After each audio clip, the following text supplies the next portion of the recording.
প্রায় 4 দিন আগে চিকেন কাটলেটের রেসিপিটা বানিয়েছিলাম। ভেবেছিলাম যে বাড়িতে যেদিনে করব সেদিনে একটা রেসিপি শ্যুট করে রাখবো, আর পরের দিনে খুব ভালো করে চিকেন কাটলেটের রেসিপি বলবো। সেই মনের অবস্থাটাই নেই যে আপনাদেরকে আনন্দ করে চিকেন কাটলেটের রেসিপিটা শেয়ার করব। আজকে যে আমাদের সমাজের শিষ্টাচার, বিশেষ করে এই শিক্ষা দীক্ষার দিক থেকে যা শিষ্টাচারটা তৈরি হয়েছে, এইটা যদি না চেঞ্জ করা হয় না, তাহলে আর মেয়েদেরকে মানে বেঁচে থাকার কোনো অধিকারই হয়তো নেই। কিংবা বলা যেতে পারে যে এই সমাজের শিষ্টাচারটাকে একদম চেঞ্জ করতে হবে।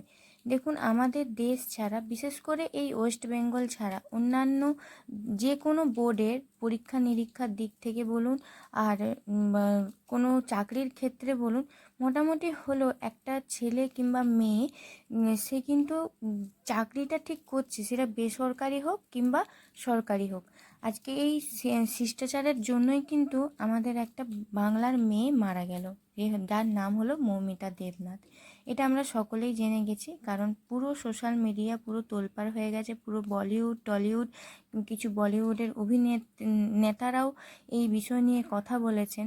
ওর নাম উচ্চারণ করেননি, কিন্তু ইঙ্গিতে বুঝিয়ে দিয়েছেন যে ওনারা কার কথাটা বলতে চাইছেন। যেইভাবে মেয়েটার উপরে অত্যাচার করে মানে একটা কেন, অনেকগুলো রাক্ষস তার উপর ঝাঁপিয়ে পড়েছে। একটা রাক্ষস এলে একটা মেয়ে উঠতে পারে না, আর এখানে তো শোনা যায় না কি 17-18 জন, কে বলে 7 জন 8 জন, কতজনই যে ওর উপরে অত্যাচার করেছে সেটা আমরা আমরা নিজেরাও জানি না। শুধু জানে ওই মেয়েটাই ওর দ্বারা যে করেছে আর যারা করেছে। ওইসব বিষয়টা ছাড়ুন, যেইটা আমরা অডিও ক্লিপে একটা বুঝতে পেরেছি। আমি আগের দিন রাত্রে একটা অডিও ক্লিপ দিয়েছিলাম, আপনারা শুনেছেন কিনা আমি জানি না। যদি না শুনে থাকেন, ওটাতেই প্রমাণিত হয় যে ওখানে যা শিষ্টাচার ছিল ওইটার জন্যই কিন্তু আজকে মেয়েটা এই পরিণতি। যদি এই টাকা পয়সার দিক থেকে, একে তো যখন ডাক্তারি আমরা পড়তে যাই সেখানে তো টাকা পয়সা লাগছেই। অনেক কষ্ট করে যারা মধ্যবিত্ত ফ্যামিলি থেকে ডাক্তারি পড়াশোনা করে, তার মা বাবা যে কত ধার দেনা করে এই এই সমাজে মানে তাকে পড়ানো, তার সম্পূর্ণ খরচ চালানো হয়, সেটা আমরা সবাই জানি। একটা ডাক্তারি পড়তে গেলে কতটা পরিশ্রম লাগে, আবার কতটা মানে উপার্জনও দরকার, টাকা পয়সাও দরকার, তারপরে আমরা হচ্ছে একটা পরিণতি পাই। কিন্তু ওই মেয়েটার মা বাবাও একই অবস্থাতেই ছিল। আজকে টাকা পয়সা দেওয়ার পরে শেষ ইন্টার্নশিপটা কমপ্লিট করে ওর সামনেই ছিল একটা উজ্জ্বল ভবিষ্যৎ, যে হতো একজন ডাক্তার, যেটার দ্বারা ওর বাবা মায়ের স্বপ্নটা পূরণ করতে চেয়েছে। ছোটোবেলা থেকে চেয়েছে যে মা বাবাকে একটু ভালোভাবে রাখবে। একটাই মেয়ে, মেয়েটাকে এমনভাবে মানুষ করেছে যে সে ছেলের থেকেও বেশি কিছু হতে পারে। তার জন্য তার বাবা মা পুরো তার জি জান লাগিয়ে মেয়েটাকে আজকে তৈরি করলো। কিন্তু এই সমাজের ভক্ষকরা, রাক্ষসরা তার জীবনটাকেই শেষ করে দিল।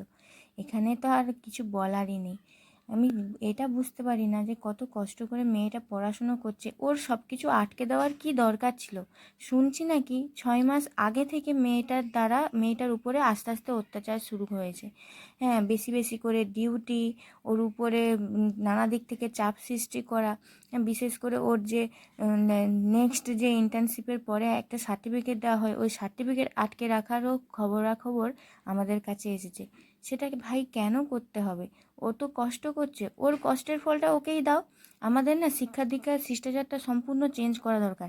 যে ফেল, তাকে একদম ফেল করানোই উচিত। আর যে ফেল করেনি কিংবা যে সত্যিকারে পরিশ্রম করছে এবং একদম সঠিকভাবে সঠিক নিয়মে সে তার পড়াশোনাটা চালিয়ে আজকে নিজের ভবিষ্যৎটা উত্তীর্ণ করার চেষ্টা করছে, তাকে সেভাবেই দেখা হোক। শুধু মেডিকেল লাইনে কেন, আমি এমনি অন্যান্য যা যা লাইনগুলো আছে সেসবের দিক থেকে বলছি।